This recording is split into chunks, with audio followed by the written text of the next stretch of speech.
All right, let's get deeper into this with federal defense attorney Ronald Chapman. He's also shareholder and chair of the white collar division of Chapman Law Group. Good to see you, Ron. You know, we've heard what the RICO Act is about, but can you just put things into perspective here? What goes through the mind of a prosecutor and a defense lawyer using this approach? I mean, knowing that maybe the jury is not so familiar with it. Giuliani first championed the RICO statute and was very deeply involved in its implementation and use. This was once a mob statute. And the reason why Giuliani and others used it so successfully is because it's very difficult to get the head of an organization convicted of a crime where they weren't actually undertaking the steps towards the crime. Racketeering, things like that.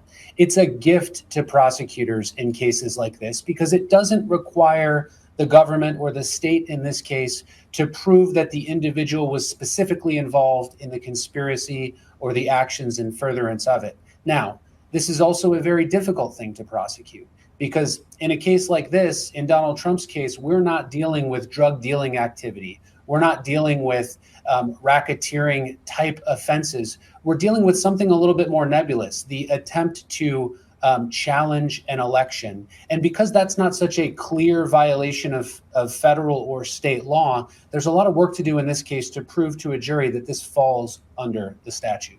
Okay, so it's a gift. It's also a challenge. There are detractors that are saying the RICO Act gives too much power to prosecutors. So I'm curious, what is your take on that line of thought?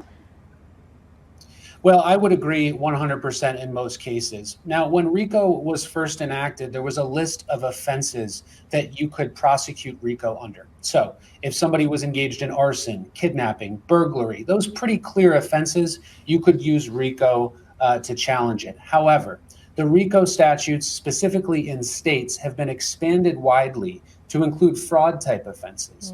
And that's what makes it a little bit more expansive in terms of prosecutorial power and gives prosecutors a way to attack even normal businesses with RICO statutes when they disagree with the business's conduct. Will this be the one indictment that the Trump camp needs to be most concerned about in regard to the jail time, the fines, and a lack of pardon? Why or why not?